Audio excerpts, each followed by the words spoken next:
নমস্কাৰ প্ৰিয় সতীৰ্থসকল, এইবাৰ অসমৰ মহিলাই হিমন্ত বিশ্ব শৰ্মাক কাণচেপা দিবলৈ সাজু হৈ আছে। বহুতেই ঠগিলে এতিয়া মহিলা কিন্তু সলনি হৈ গৈছে। তেখেতসকলৰ মন মগজু সলনি হৈ গৈছে। কিমান প্ৰতাৰণাৰ বলি হৈ থাকিব আকৌ।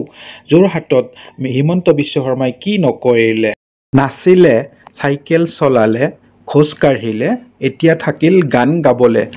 দুদিন পিছত গানো গাব। একমাত্ৰ গৌৰৱ গগৈক ৰুধিবৰ কাৰণে উঠি পৰি লাগিছে মুখ্যমন্ত্ৰীগৰাকী, একেবাৰে উঠি পৰি লাগিছে। কি ক'লে গৌৰৱ গগৈয়ে, অলপমান আমি এই ভিডিঅ'টো চাওঁ। গৌৰৱ গগৈয়ে কি বিস্ফোৰণ ঘটালে। চেনেলটো যদি এতিয়াও ছাবস্ক্ৰাইব কৰা নাই, প্লিজ ছাবস্ক্ৰাইব এটা কৰি দিব। আমাৰ প্ৰচাৰটো খুব ভাল চলি আছে।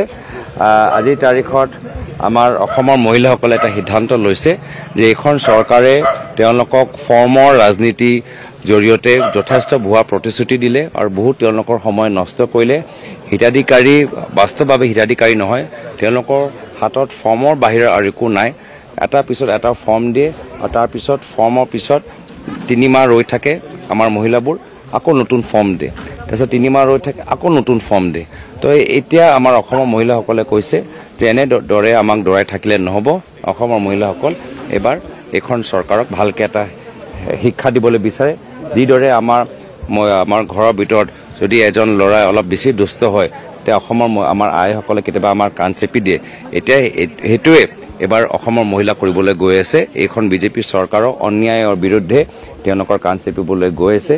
যিহেতু তেওঁলোকৰ বয়োজ্যেষ্ঠসকলৰ দৰৱৰ দাম বৃদ্ধি কৰিছে, ল'ৰা ছোৱালী চৰকাৰী স্কুলবোৰ বন্ধ কৰিছে আৰু যুৱকসকলক গাঁৱৰ ভিতৰত মদৰ দোকান খুলি তেওঁলোকক ভৱিষ্যত ধ্বংসলৈ ঠেলি দিছে আৰু তেওঁলোকৰ ঘৰৰ প্ৰত্যেক বস্তুৰ দাম বঢ়াই আজি ঘৰখন চলাবলৈ যি এটা জৰুলা পৰিৱেশ সৃষ্টি কৰিছে। আৰু এই ভুৱা ফৰ্ম এতিয়া ইমান তললৈকে গৈছে, ভুৱা ফৰ্ম বিতৰণ কৰিবলৈ গৈছে। তো এইবাৰ অসমৰ মহিলাসকল বিজেপি বিপক্ষে আমাক সমৰ্থন জনাবলৈ আগবাঢ়ি গৈছে।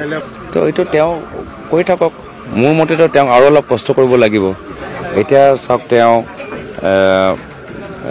নাচিলে, এতিয়া খোজকাঢ়িলে, চাইকেল চলালে, তথাপিও দেখিছে যে মানুহ আমাৰ লগত আছে। অলপ দিনৰ পিছত চাব তেওঁ গান গাবলৈও আৰম্ভ কৰিব। হিমন্ত বিশ্ব শৰ্মাই পানীৰ তলৰ কাঁইট দেখা নাই। 5 কেজি চাউল আৰু অৰুণোদয়হে দেখিবলৈ পাইছে। সদায় এইবিলাকেহে দেখি থাকে। এয়া ভূপেন বৰাই বিস্ফোৰণ ঘটাইছে। 5খন মই ইতিমধ্যে কৈছোঁ যে বিজেপিয়ে পানীৰ তলৰ কাঁইট দেখা নাই, পানীটো দেখি আছে।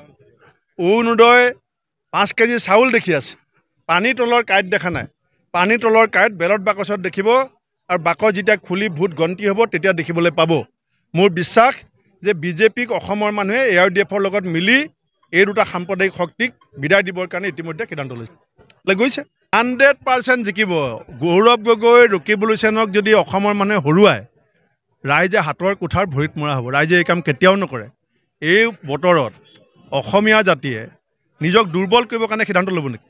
ধুবুৰী মানুহে বিজেপিৰ পকেটত সোমাই থকা MP বনাব নেকি? ধুবুৰী মানুহে আঁঠুৱাৰ তলৰ মহক MP বনাব নেকি?